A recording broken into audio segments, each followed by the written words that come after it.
Boa tarde a todos. Isso aqui é essa ida e vinda aí de público. Nós vamos, né, começar o uso da inteligência artificial na gestão de riscos de eventos climáticos extremos, né?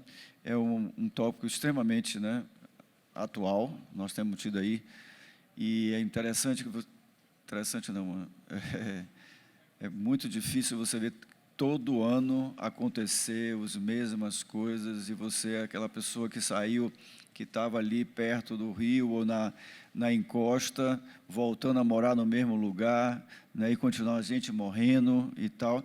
E a gente tem hoje já a engenharia, né, já tem como prever, tem como se preparar, e é esse o objetivo do nosso painel, trabalhar e ver como a gente pode avançar nessa temática. Esse painel é um painel conjunto entre a CMA, né, Comissão de Meio Ambiente da CEBIC, a COIC, Comissão de Obras Industriais, né? Nós estamos aqui com o Ricardo Fabel Braga, que é membro da COIC também, e vai nos auxiliar aqui nos debates, no fechamento. E temos aqui a Adriana Hansen, né, nossa parceira antiga aí do CTE. Obrigado, porque estava previsto, né, Virgínia teve aí de uma hora para outra, ficou muito doente de garganta e tal, e a substituição extremamente à altura, né, de conhecimento no tema de sustentabilidade.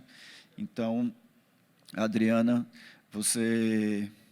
eu acho que dentro já fazer um painel, você pode ir junto com o Kleber, head de hidrologia da Fractal, né, que vai falar um pouquinho sobre inteligência artificial, né, como é que pode ajudar, e o conhecimento também de toda essa questão de previsibilidade. Então, Adriana, sem muitas delongas, mais uma vez, obrigado, viu, vocês dois, a participação, você em particular. Obrigado. Boa tarde a todos. Muito obrigada.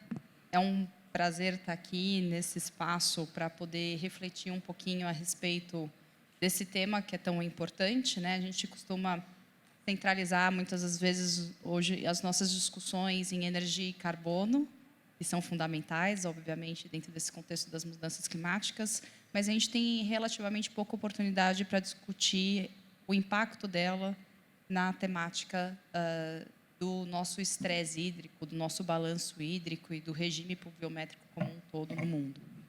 Então, a minha ideia é falar aqui um pouquinho para vocês, refletir na realidade, né? Ter um momento de reflexão a respeito das mudanças climáticas, desse estresse hídrico e do ambiente urbano. E para passar o... brigadão.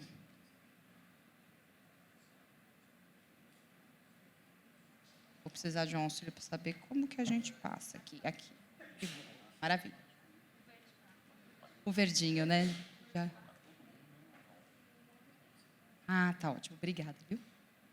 Então, só reforçando minha apresentação, eu sou Adriana Hansen, sou engenheira ambiental, mestre em engenharia química, sou lead fellow, atuo com Green Buildings há 18 anos no CTE, diretora técnica da unidade.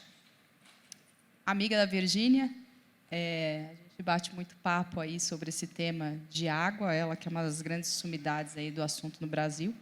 Então, é um prazer, uma honra estar aqui falando por ela, de certo modo, sobre esse tema. E, obviamente, que sempre que a gente traz qualquer assunto voltado ao meio ambiente, a gente sempre começa com a máxima de que a gente não tem um planeta B, né? Só tem a Terra mesmo. E a gente tem que fazer o possível, por mais que estejamos aí com algumas empresas ávidas por buscarem conquistar Marte e ir para a Lua, ainda eu diria que 99,9% da população vai continuar na Terra, né? Diante desse fato, a gente tem que fazer o possível para manter essa Terra saudável, né? E a gente tem uma situação que é muito crítica, né? A gente ainda tem uma população de mais de 1 bilhão de pessoas sem acesso à água doce, vivendo diariamente uma situação triste de ausência de água para manutenção mínima de qualidade de vida. E, apesar de muitas das vezes a gente ver uma imagem dessa e se remeter à África, que talvez seja o continente com algum grau maior de dificuldade, o que é um fato é que isso acontece no mundo inteiro, em diversas regiões desse mundo. Esse é um gráfico que eu gosto muito, que ele fala sobre o estresse hídrico no mundo, né? Então, ele mostra qual que é, num ranqueamento de baixo a extremamente alto, o estresse possível de se acontecer um problema de ausência ou escassez hídrica. 30% da população mundial, a gente já tem uma situação que mais de 1 bilhão não tem acesso à água. E a gente ainda tem uma situação que 30% não tem acesso a saneamento. Então, a gente vai aí somando indicadores que trazem dificuldade para esse nosso cenário mundial. Índia, ali, né, numa situação extremamente complexa, ali, sul da Ásia como um todo, mas se engana quem acha que a gente está numa situação muito confortável no Brasil.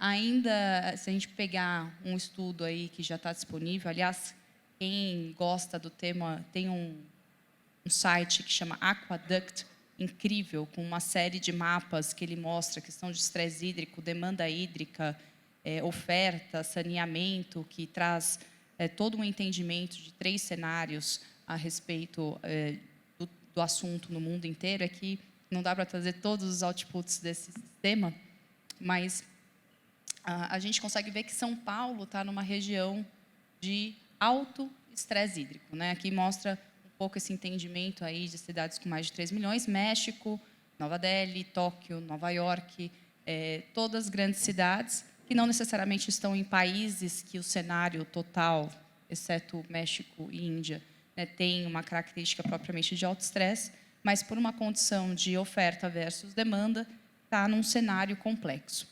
Além disso, né, segundo o dado de 2023 aí da Trata Brasil, a gente tem 90 milhões de pessoas sem rede de esgoto no Brasil, o que é um cenário extremamente vergonhoso cá entre nós, né, porque a gente trata a água e devolve ela num estado completamente inapropriado para o meio ambiente, deixando a cargo dele e de todo o serviço ambiental que ele presta restaurar os recursos hídricos para depois ir lá extrair novamente e reaproveitar essa água para as nossas demandas básicas. E a gente tem 113 milhões de pessoas sem tratamento. Além dessa situação toda, a gente tem um cenário que grande parte da população está próxima à indústria, ou seja, a gente tem uma competição desses dois usos, uso para bem de sobrevivência humana e para produção industrial, disputando menos de 10% da oferta de água no país. E daí a gente começa a ter cada vez mais complexidades. Puxando um pouquinho do painel anterior, onde a gente fala de hidrogênio verde, que é uma grande estratégia do universo do mundo de energia renovável, a gente vê hoje no Brasil muitas indústrias sendo construídas em locais com estresse hídrico, onde a gente vai aumentar ainda mais a situação de estresse, porque a gente está transformando água em energia. Então, como que a gente equaliza todas essas questões? Sob o ponto de vista energético, é maravilhoso, sob o ponto de vista hídrico, traz mais complexidade a um cenário que não é simplório. E se a gente for pensar no estado mais rico do país, 56% do esgoto do estado de São Paulo é tratado, ou seja, a gente está muito longe de um cenário bom, não vou nem falar ideal, né? De um cenário minimamente bom. E aí a gente já vê tudo que é mudança, o efeito das mudanças climáticas dentro do nosso país, seja por escassez, seja pelo excesso da chuva, né? Então, aqui a gente tem a situação que aconteceu agora em fevereiro na Bahia, né? A cidade de Itaparica completamente alagada, Campinas, um rio que secou, a bacia amazônica aqui em janeiro de 24 nessa situação, né, onde a gente reconhece como uma região de altíssima oferta de água, com um dos seus braços completamente secos, né? Então esse é um cenário, imagina, esse é um cenário, 3 fotinhos que eu dei 2 minutos de Google para pegar informações e fotos recentes, então uma de dezembro, uma de janeiro, uma de fevereiro, né? 3 meses sequenciais de cidades completamente distintas aqui no Brasil, de regiões completamente distintas, passando pelo cenário de estresse, seja pelo excesso, seja pela falta. Então, é esse tipo de situação que a gente tem que aprender a lidar dentro do contexto da nossa cidade e da nossa sobrevivência. Como que a gente faz e equaliza essa situação de estresse e excesso de água. E quando a gente vai para o contexto urbano, a gente tem aí todas as demandas, né? A gente tem essa água sendo disputada pelas florestas, que ainda acontecem dentro desses espaços, pela indústria, pela geração de energia, pelas próprias cidades, pela agricultura. Então, é importante cada vez haver um aprofundamento de reflexão, de análise de bacia hidrográfica, onde esses projetos estão sendo inseridos, e da interdependência e disputa desses recursos hídricos. Como que a gente equaliza esse balanço nessas bacias?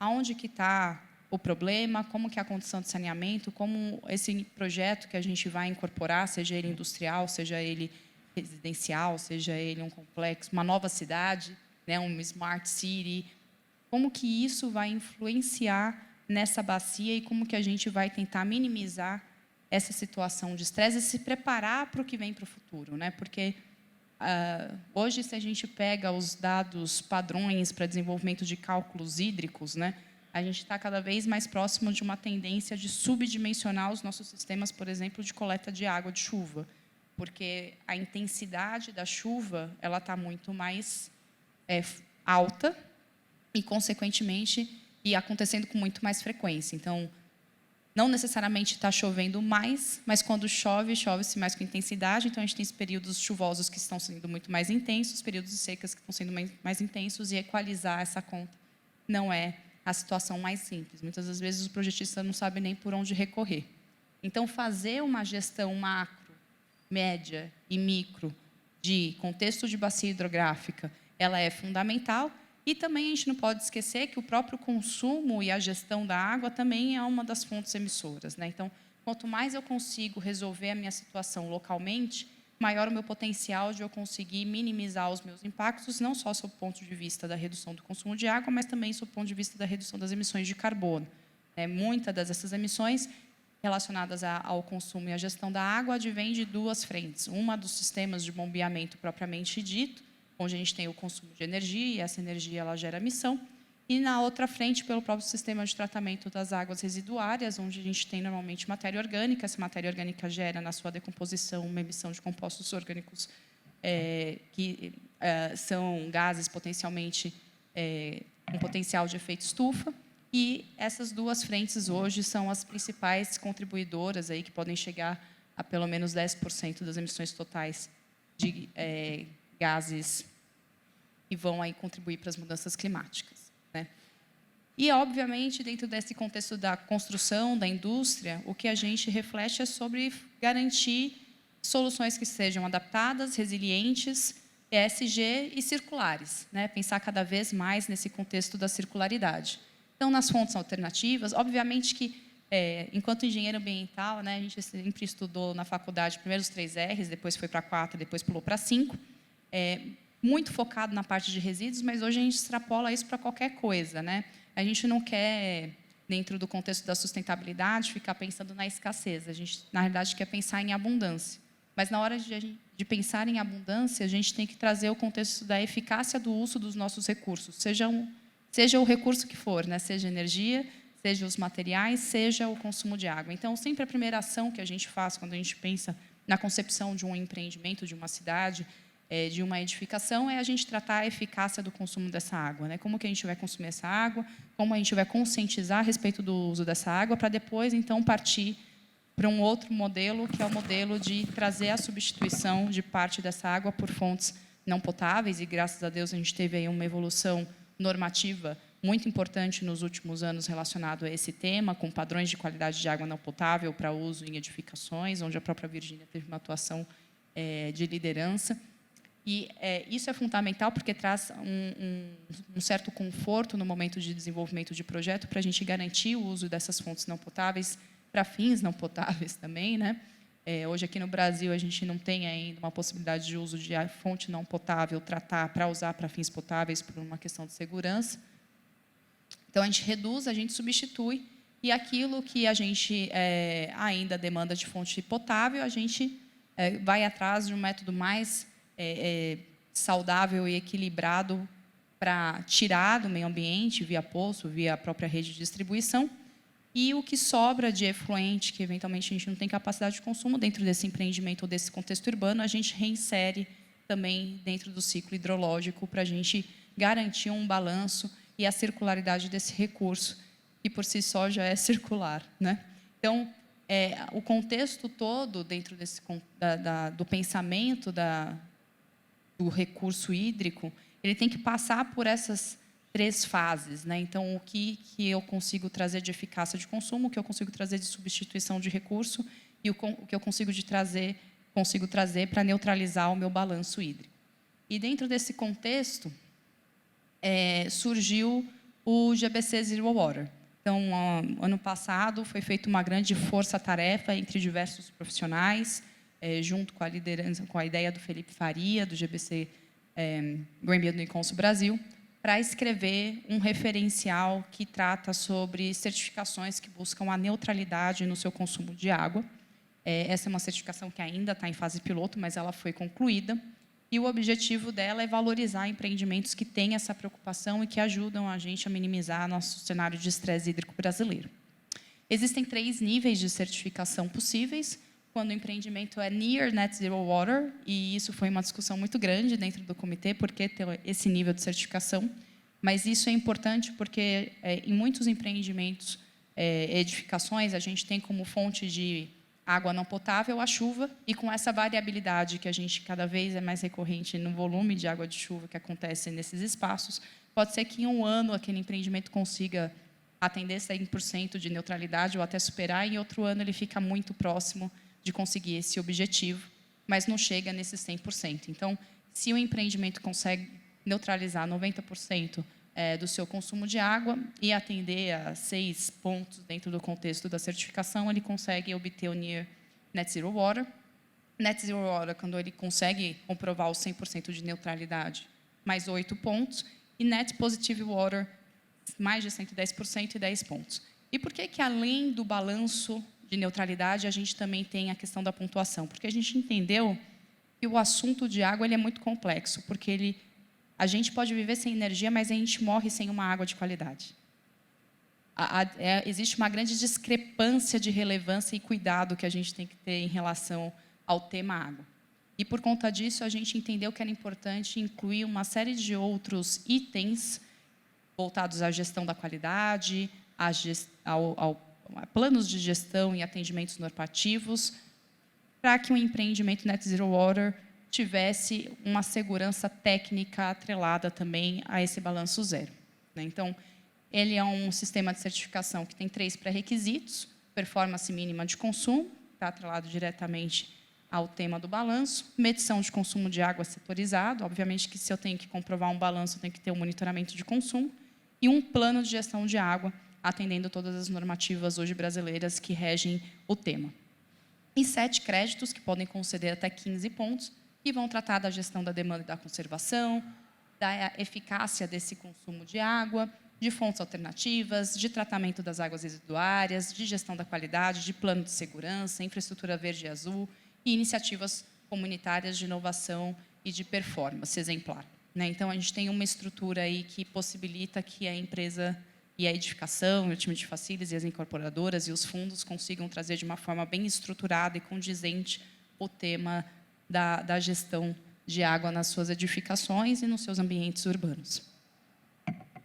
Então, a abordagem Zero Water, eu até vou ler esse trecho que é o próprio guia do GBC Brasil, os edifícios certificados, no geral, eles já trazem uma performance que gira de 30% a 50% do consumo de água em relação às bases nacionais, mas o objetivo dessa abordagem Zero Water é ter construções que visem a gestão da demanda com busca por eficiência, gestão de oferta, adoção de fontes alternativas, diversas naturezas, e esse tratamento de reuso de efluentes, que é algo tão importante, independentemente de eu usar ou não, num contexto onde a gente tem um país com a maior parte das pessoas sem acesso a saneamento, é importante que os prédios eles contribuam para essa condição, E as estratégias Net Zero Water num contexto de ter empreendimentos que preservem esses recursos e contribuam para uma melhoria de infraestrutura e segurança hídrica no país. Então, hoje, a gente tem uma situação em que é necessário ter uma atuação extremamente estruturada e aprofundada, com maior engajamento, e essas certificações, elas trazem e partem do princípio que isso é possível fazer e é importante ser reconhecido também aqueles que se engajam dentro do tema.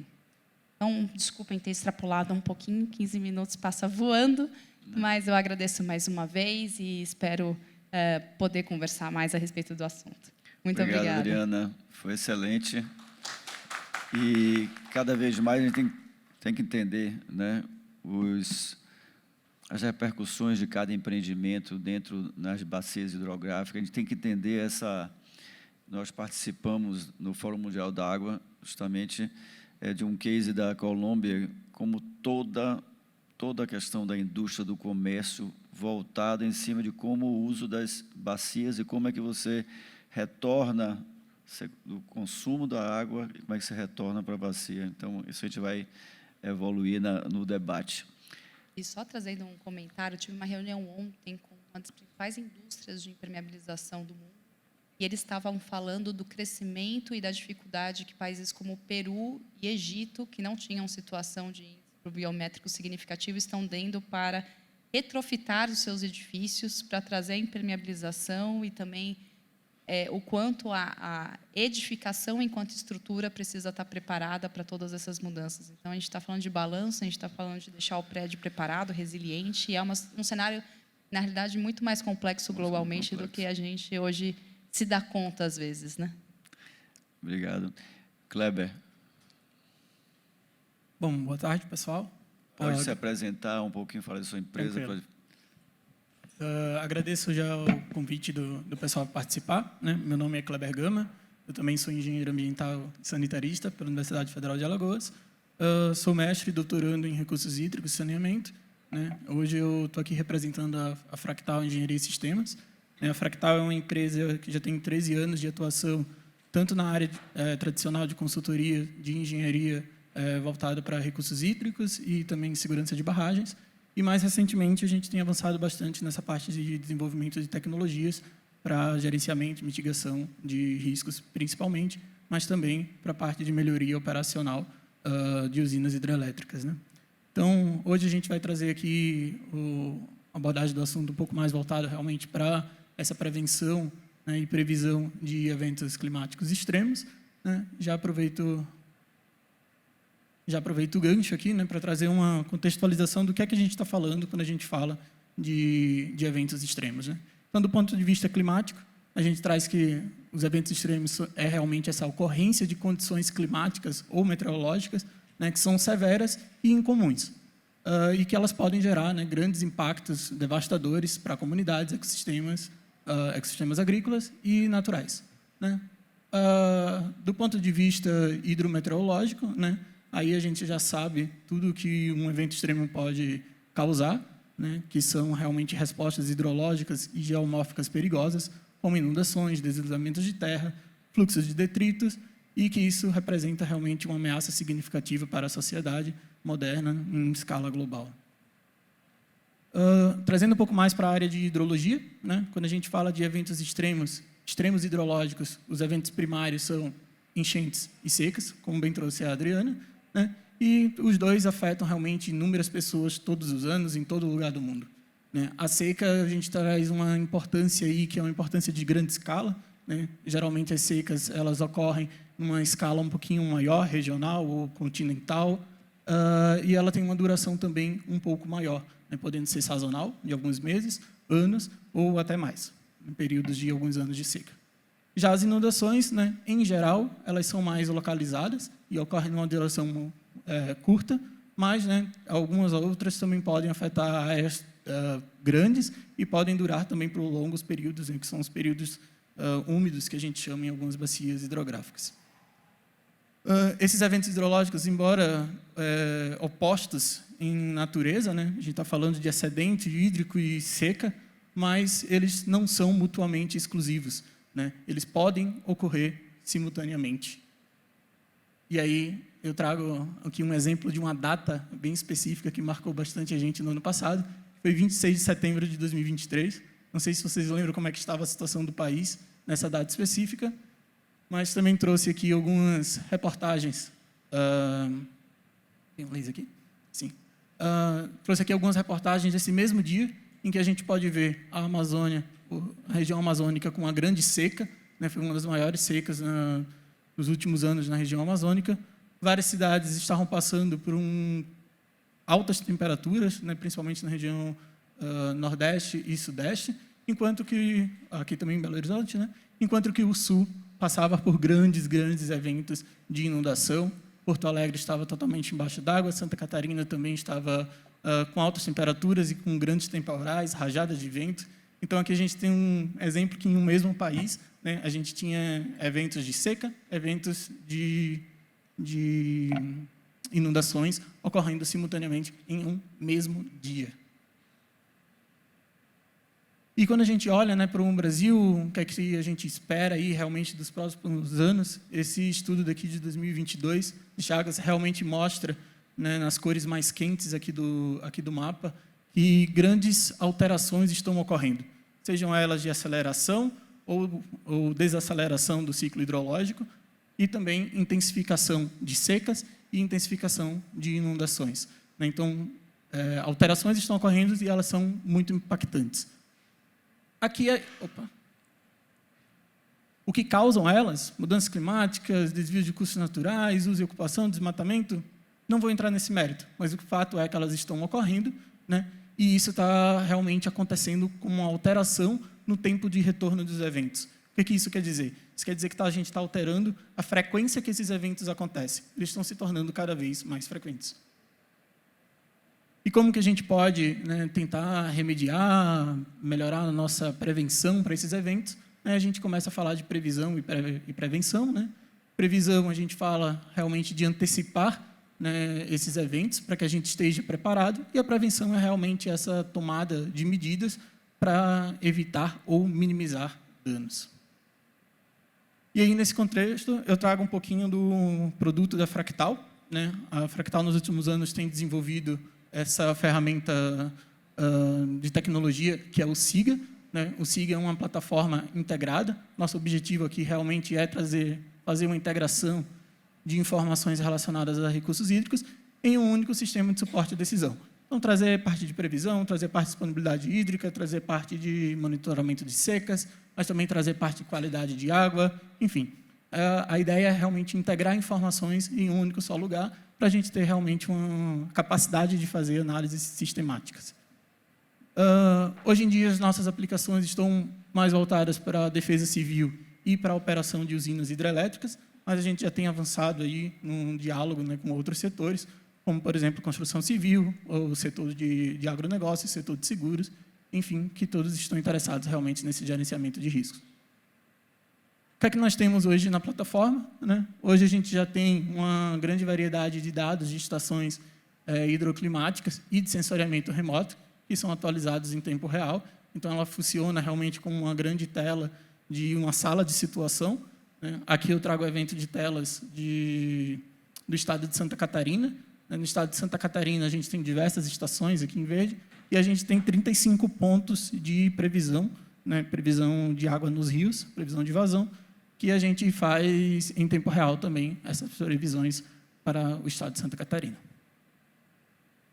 Na plataforma, para cada estação ali, é possível, então, definir alguns limiares de estiagem, né, e também de inundação, e por meio da ferramenta de notificações, né, a partir do momento que atinge esses limiares, é possível sinalizar o usuário e os gestores, né, todos os gestores, a ocorrência ali de eventos hidrológicos que são críticos para aquela região.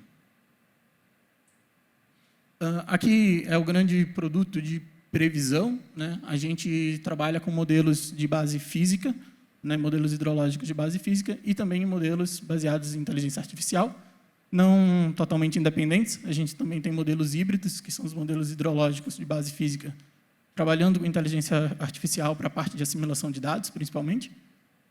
E aí a gente usa essa inteligência artificial para fazer essas previsões por conjunto, né, com probabilidades de ocorrência aqui, e também com múltiplos modelos, que a gente usa múltiplos modelos meteorológicos, né? Aqui está um exemplo de um ponto que tem previsões com 3 modelos meteorológicos, e com isso a gente consegue realmente fazer essa consideração probabilística de diferentes cenários. Essas previsões elas são acessadas, né, pelos gestores e usuários do SIGA via plataforma, e também recebendo por e-mail, né, um boletim diário. A partir dessas previsões, o que a gente faz é associar aquela vazão máxima prevista com manchas de inundação, que já foram feitas pela modelagem hidráulica, né? Então, a gente não tem só uma informação pontual, mas a gente consegue ter essa visualização em mapas, né, de quais cidades, quais pontos da cidade, da região que serão atingidos por aquele evento que está sendo previsto. E aqui eu queria trazer, nesses últimos minutos, um estudo de caso, né, para mostrar para vocês como que está funcionando isso, se já está sendo útil, enfim. Então, eu trouxe um estudo de caso, que é essa atuação conjunta à Defesa Civil de Santa Catarina, né? Santa Catarina, aí, contextualizando um pouco, é o estado com maior número de ocorrências de desastres hidrológicos no Brasil, né? Ele tem uma grande representatividade na parte climatológica, hidrológica e meteorológica, né? Mas os eventos hidrológicos correspondem a 54% dessas ocorrências que geram esses números aqui, né? Podem ver um número elevado de óbitos, né? Se a gente olhar aqui a parte hidrológica, 240 óbitos em 20 anos, aproximadamente. 30 anos, né? Aproximadamente. E também a gente começa a ver aqui danos materiais e prejuízos da casa de bilhões de reais. Em outubro de 2023, ocorreu um caso bem particular, ali na região de Santa Catarina. Os eventos que ocorreram foram uma sequência de eventos, na verdade. Dentro de um mesmo mês, a gente teve 4 picos ali. Por exemplo, aqui está o nível no rio Itajaí, né? 4 picos que excediam um limiar ali de emergência para aquela região. Então, a gente sabe, esse evento aqui já foi bem marcante. Os que se sucederam foram ainda piores, né? Porque a cidade já estava bem prejudicada, o pessoal já estava desalojado, enfim. Então, foram 3 a 4 eventos, dependendo da região, dentro de um mesmo mês, em grande parte do estado, ao ponto de que 144 municípios registraram ocorrências em virtude dessas cheias. A gente tem 35 pontos de monitoramento no estado, né? 29 desses 35 pontos entraram em atenção ou emergência, de acordo com os limiares que a gente tem estabelecido junto com a Defesa Civil.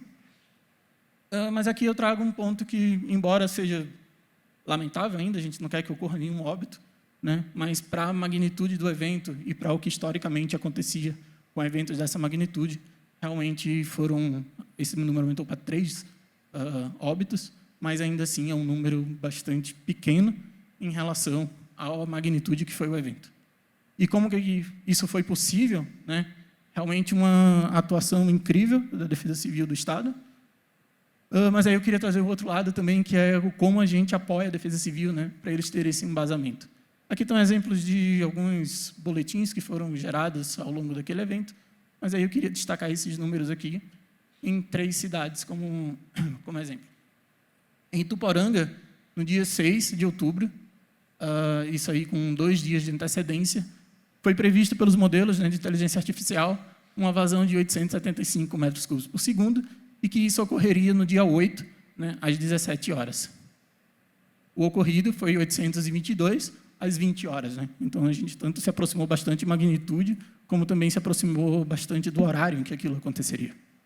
Esse horário é bastante importante também, né, porque a gente pensa, às vezes, umas horas ali não vai fazer tanta diferença para uma magnitude. Né? Mas a gente está falando realmente de locais que têm um acesso muito difícil. A Defesa Civil não consegue chegar, tem que ir de caiaque, barco, né? Conseguir alcançar essas pessoas. Então, esse timing onde ocorrem os picos, eles são muito importantes também.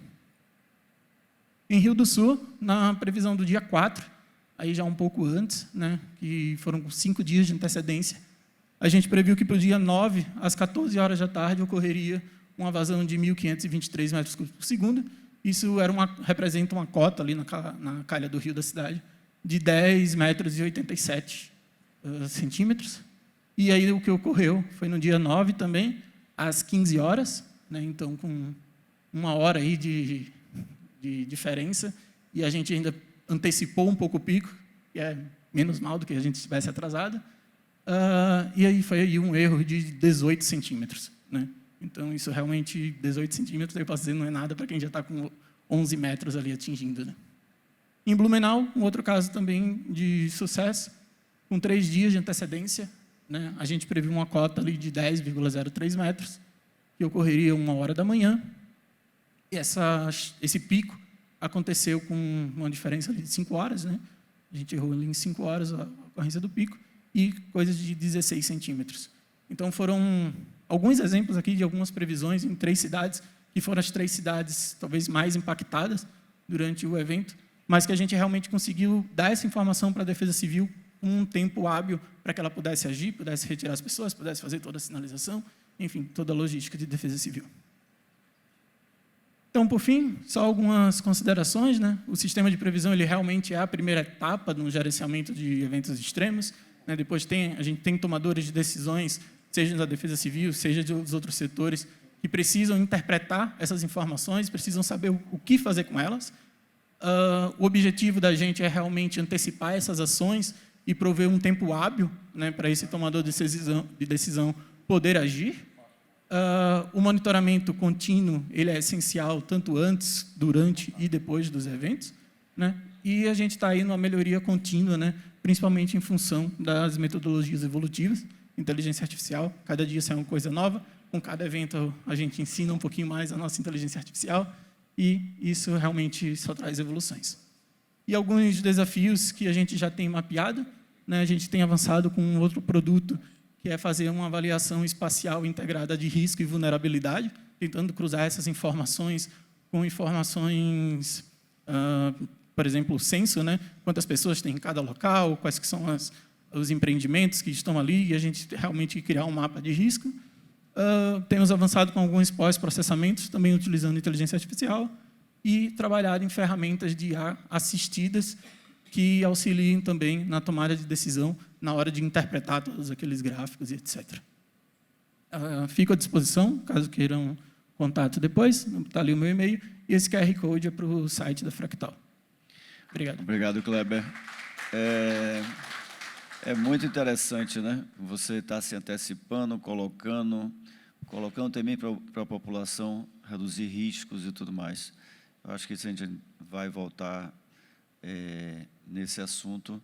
Eu queria, Adriana, a gente também, dentro desse contexto, que eu acho que é uma parte do que você já explicou na sua palestra, é que como é que os empreendimentos, né, desde a sua concepção e tal, ajuda a evitar essas coisas, né? Quer dizer, na hora que você deixa de contribuir, né, jogando água, tirando água, colocando uma...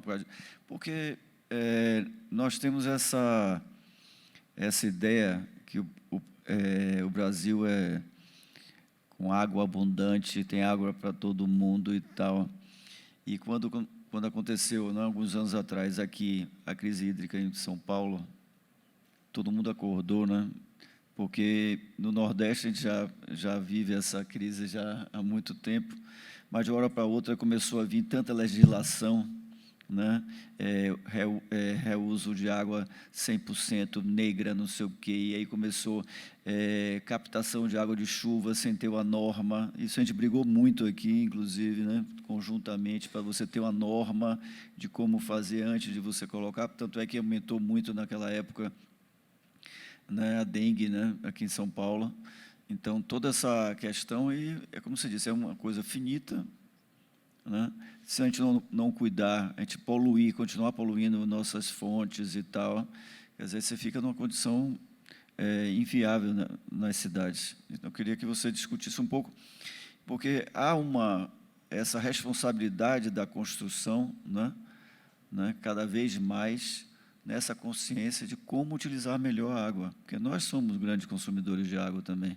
Então, o condomínio, que não só que você parte para você ter um menor consumo e melhora até, porque você reduz seu custo de condomínio, mas a gestão do consumo da água é fundamental. Muitas vezes eu vejo que você coloca no empreendimento todas as pré-condições, mas você não monitora ao longo do uso, você não capacita as pessoas que estão lá tomando conta de você ter o consumo. Às vezes está tendo vazamento e tal, e o cara continua lá fazendo. Então, como é que está essa tecnologia? Porque hoje já temos muita coisa nessa questão de você acompanhar e tornar nossos empreendimentos, né, como você falou aí, zero água, é uma evolução que nós estamos tendo. Então, acho que como é que contribui, porque nossa cidade, o futuro da nossa cidade depende dessa condição, da gestão da água, da energia e da previsão de catástrofe, né? Eu gosto de dizer que hoje, cada vez mais, tudo, na realidade, parte da educação e do conhecimento, né? E eu sempre gosto de retomar esse tema, até antes de propriamente entrar nas diversas tecnologias que hoje a gente tem de sensores, monitoramento, sistemas de BMS que fazem com que a gente consiga ter uma detecção de vazamento, uma gestão muito mais rápida para a conservação e uso adequado da água. Mas é que, sem a parte da educação, a gente fica muito vendido numa forma geral, na forma que a gente desenvolve os nossos empreendimentos. E por que eu falo isso? Estava comentando ao subir aqui para a palestra que esse ano, infelizmente, eu não vim na Revestir, mas ano passado eu vim, entrei em alguns estandes de fornecedores de dispositivos hidrossanitários e tive a triste notícia de ouvir que ali não havia nenhum dispositivo com baixo consumo de água, porque só estavam sendo apresentados produtos de alto padrão.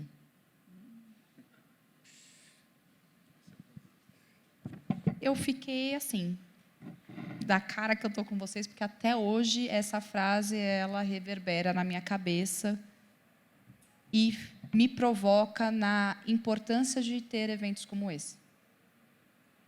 Porque tudo começa com a eficácia, né? Então, por outro lado, não adianta a gente construir um prédio que tem arejadores, restritores e equipamentos que vão trazer performance para, no primeiro dia, se jogar tudo fora e o futuro morador comprar equipamentos onde ele não vai ter o acesso, eventualmente, do de baixo consumo, né?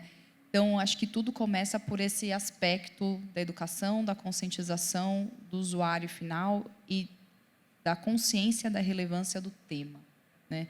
Da corresponsabilidade que ele tem, porque às vezes ele até pode pagar a conta mais cara, mas ele não está ali dentro, conseguindo ter um entendimento de contexto de entorno.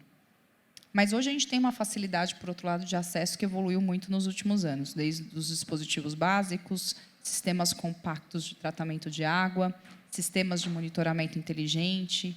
Existem cidades onde já é obrigatório, né, você ter os medidores sendo entregues de formas individualizadas, com comunicação automática para monitoramento contínuo.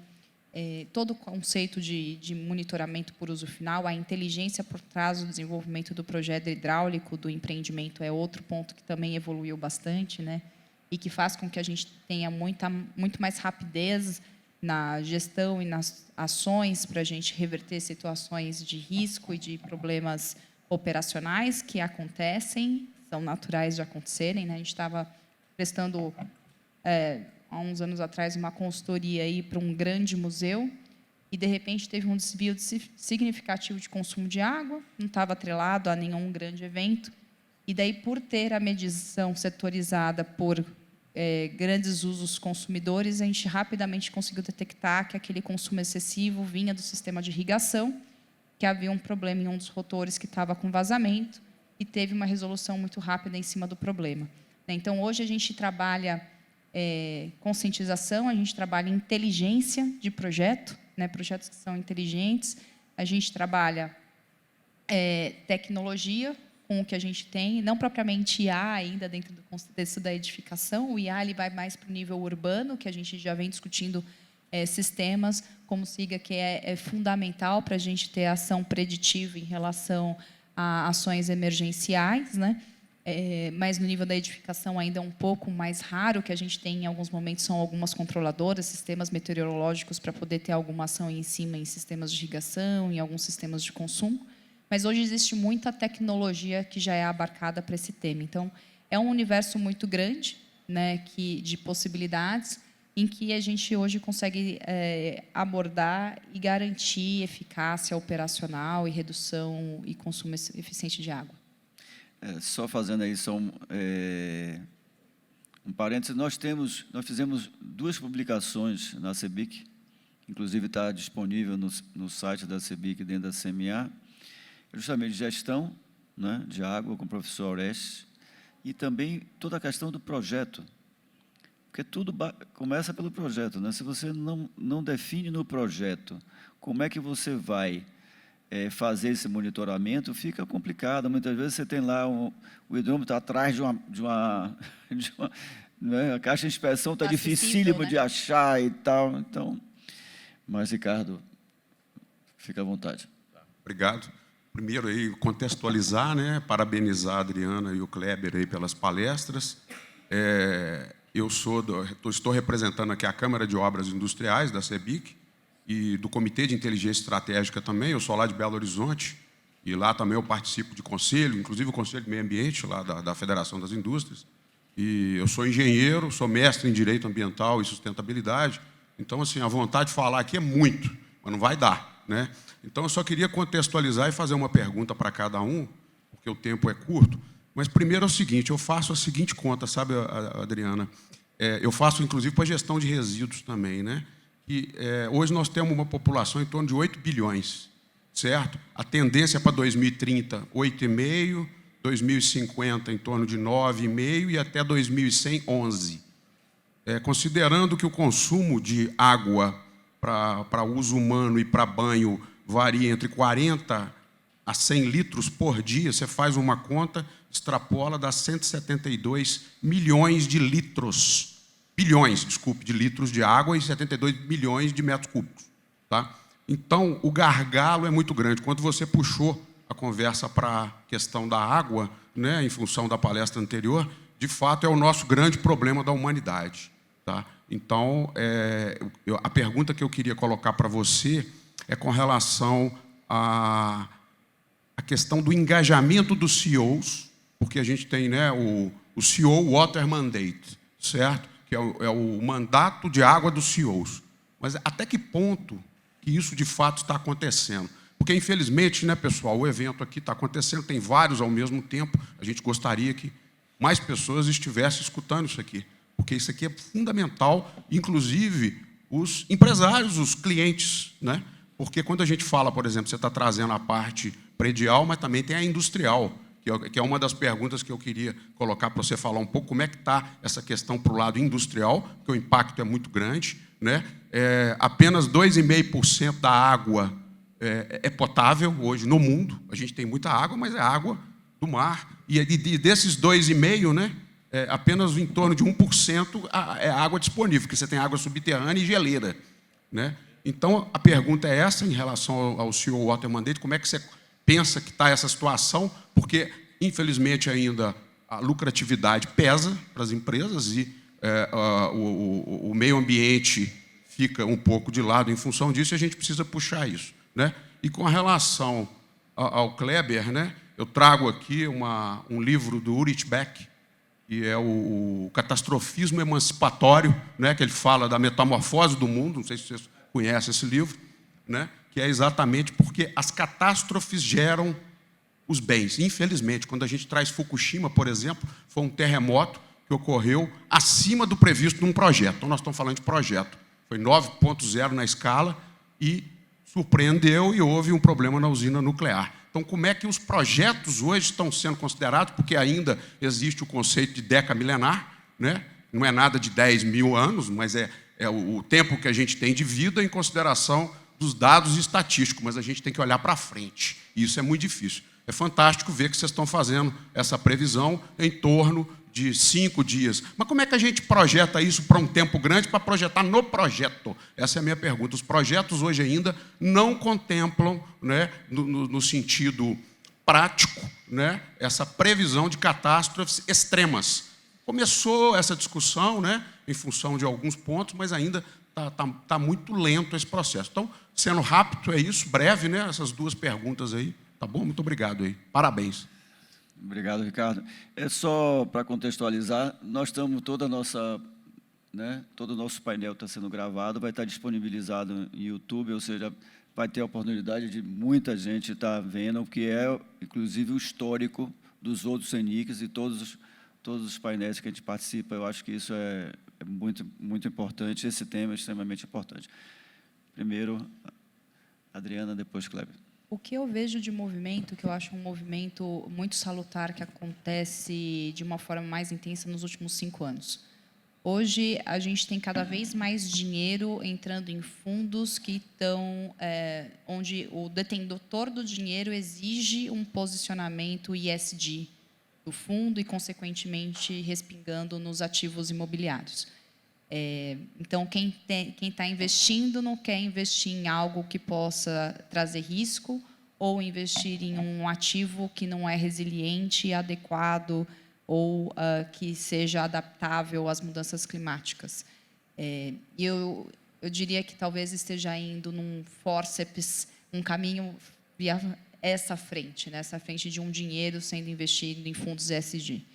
Isso a gente pode pegar grandes fundos, né? A gente tem GTIS, tem XP, tem Paladin, Autonomy, enfim, uma série de fundos de investimento imobiliário hoje que, inclusive, se ranqueiam em benchmarks internacionais para posicionar o quanto eles estão se engajando no tema e, consequentemente, aplicando todas essas temáticas dentro dos seus empreendimentos.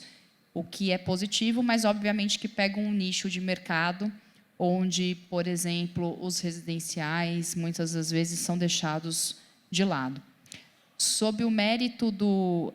Uma outra frente, na realidade, desculpa, até complementando essa linha, né, que incentiva a empreendimentos de melhor pegada ambiental, os incentivos financeiros, né? Então, hoje, a gente já tem algumas iniciativas em cidades como Salvador, né, que concedem alguns benefícios de IPTU, de redução de outorga onerosa, enfim, para empreendimentos que são certificados ou que têm alguns atributos ambientais específicos e empréstimos com taxas reduzidas para empreendimentos certificados e, às vezes, até respinga no próprio comprador. Então, eu fui, por exemplo, beneficiada recentemente, agora esse ano, porque eu comprei um apartamento num prédio certificado e tive 3% de redução na minha taxa de financiamento, o que fez com que ficasse a taxa mais barata disponível no mercado, porque era um prédio verde. Então, isso foi muito benéfico para mim também, não só do ponto de vista ambiental, como econômico. Então, a gente tem esse universo que está puxando o engajamento, vamos assim dizer, né? Naquela coisa que você não vai no amor, vai um pouco na dor, porque se eu preciso ter funding para incorporar, eu tenho que me posicionar. Sob o ponto de vista da questão industrial que você trouxe, né, a edificação e a indústria, o que eu vejo hoje da indústria, né, minha percepção, e fiquem à vontade para me complementar, a indústria é muito mais regulada, né? Ela tem uma legislação e uma fiscalização muito assídua, ainda mais as que são grandes consumidoras, seja no mérito do como ela faz a gestão, nos méritos da qualidade, questões que não são práticas quando a gente fala em edificação de uso corporativo, de residencial, enfim, né? Inclusive, com esses eventos extremos, a gente tem, inclusive, uma variabilidade de qualidade da água extremamente afetada, né? Então, a gente tem, de certo modo, aí a indústria bem amarrada em legislação, em fiscalização, mas a gente tem um problema de setorização, né? Então, o que a gente comentou do hidrogênio verde, né? Como que a gente faz uma análise de bacia e toma as agências nacionais de água, as ANAs, elas conseguem, de certo modo, equalizar as atividades que acontecem dentro das suas bacias hidrográficas para diminuir as situações de estresse hídrico. Então, esse tipo de análise ainda é algo que a gente tem a aprimorar dentro do contexto brasileiro. Bom, Ricardo, Respondendo aí sua pergunta, né? Já queria dizer que foi muito boa pergunta, né? E eu queria responder ela em duas partes. Primeiro, realmente como um lamento que o mercado ainda esteja tão apegado aos métodos tradicionais, métodos que foram desenvolvidos no século passado, muitas décadas atrás, enfim, e que hoje a gente já começa a ver as limitações deles, né? No ano passado, eu trouxe o caso de Santa Catarina, mas o Rio Grande do Sul também enfrentou uma das maiores cheias, né? Um mês antes, foi em setembro, e em alguns pontos saiu na notícia, né, que alguns lugares atingiu a década milenar, né? E tá, a gente sabe, uma década milenar ela pode acontecer, mas aquela dali realmente era uma década milenar, né? Até pelos métodos de hidrologia e estatística, a partir do momento que ela ocorre, a gente faz um novo ajuste, ela deixa de ser uma década milenar, então uma década milenar nunca pode acontecer, né? Existe uma interpretação filosófica aí na hidrologia e estatística de que eventos de curta probabilidade não podem acontecer. Mas, enfim, né? É os métodos que a gente tem até então, é o que é aplicado em diversos setores, em todos os setores, né? E o que a gente tem tentado fazer para contornar essa situação é realmente trazer análises probabilísticas, né? Análises que a gente tenta avaliar alguns outros parâmetros, enfim, para realmente tentar tirar aquela ideia de que a gente vai ter um número mágico e ele vai representar. Não, a gente precisa ter cenários, a gente precisa ter situações e, a partir desses cenários e probabilidades, a gente realmente poder tomar decisão mais embasada, né, realmente nesses percentuais de risco. E daí eu aproveito para responder no outro lado, né, que eu queria trazer, que há algum tempo atrás ainda se discutia bastante realmente a credibilidade das mudanças climáticas que estavam acontecendo, os modelos eles eram muito divergentes, né, um dos outros. Hoje eles ainda se diferem razoavelmente em termos quantitativos, mas a gente já tem uma concordância entre os modelos. A gente já consegue olhar para os modelos e ver quais regiões do mundo, do país, estão com cenários de excedentes hídricos ou escassez hídricas nos próximos anos, né? E isso a gente já tem tentado começar a considerar nos estudos hidrológicos também, né? Tentar trazer esses diversos cenários de mudanças climáticas para fazer os estudos hidrológicos e aí gerar estudos probabilísticos ao invés de uma só análise, né?